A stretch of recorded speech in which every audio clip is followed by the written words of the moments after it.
امام اعظم علیہ رحمہ نے امام جعفر صادق رضی اللہ تعالیٰ عنہ سے بھی استفادہ فرمایا۔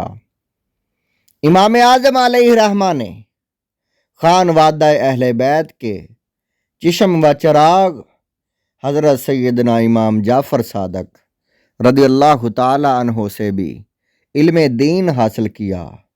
علامہ ذہبی علیہ رحمہ تذکرۃ الحفاظ میں فرماتے ہیں کہ امام اعظم ابو حنیفہ علیہ رحمہ فرماتے ہیں کہ میں نے گھرانہ اہل بیت میں امام جعفر صادق رضی اللہ تعالیٰ عنہ سے بڑھ کر کوئی فقیہ نہیں دیکھا۔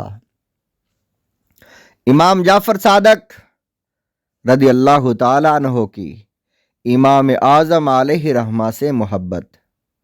علامہ کردی علیہ رحمہ کا بیان ہے کہ حضرت عبدالعزیز بن ابی رواد علیہ رحمہ کہتے ہیں کہ ہم امام جعفر صادق رضی اللہ تعالیٰ عنہ کے ساتھ حتیم میں تھے۔ اتنے میں امام اعظم علیہ رحمہ آئے اور سلام کیا۔ آپ نے سلام کہا۔ امام جعفر صادق رضی اللہ تعالیٰ عنہ نے سلام کا جواب دیا اور امام اعظم ابو حنیفہ علیہ رحمہ سے معانقہ کیا اور آپ کے خادموں کے بارے میں پوچھا۔ جب امام اعظم علیہ رحمہ چلے گئے تو کسی شخص نے عرض کیا، اے فرزند رسول، کیا آپ ان کو جانتے ہیں؟ یہ سن کر امام جعفر صادق رضی اللہ تعالیٰ عنہ نے فرمایا، میں نے تجھ سے زیادہ بے وقوف نہیں دیکھا۔ میں ان سے ان کے خادموں کا حال پوچھ رہا ہوں اور تو کہتا ہے کہ آپ ان کو جانتے ہیں۔ یہ ابو حنیفہ ہیں جو اپنے شہر کے سب سے بڑے فقیہ ہیں۔ امام اعظم رضی اللہ تعالیٰ عنہ کے شاگردوں کی تعداد 11ویں صدی کے مجدد شاہ عبدالحق محدث دہلوی علیہ رحمہ اپنی کتاب تحصیل التعریف فی معرفت فقہ و تصوف قلمی صفحہ نمبر 26 پر لکھتے ہیں کہ آپ علیہ رحمہ کے شاگردوں کی تعداد ایک قول کے مطابق 4000 اور دوسرے قول کے مطابق 10,000 ہے۔ ان میں سے 40 وہ تھے جو درجہ اجتہاد کو پہنچے ہوئے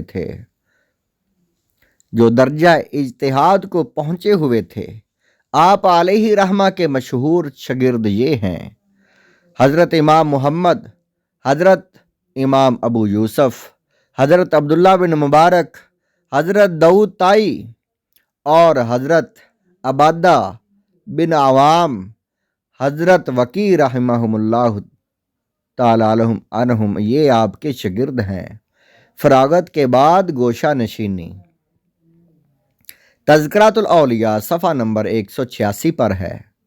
حضرت فرید الدین عطار علیہ رحمہ نقل فرماتے ہیں کہ جب امام اعظم علیہ رحمہ نے تحصیل علم سے فراغت حاصل کر لی تو گوشہ نشینی کی نیت فرمائی۔ ایک رات خواب میں نبی پاک صلی اللہ علیہ وسلم کی خواب میں زیارت ہوئی۔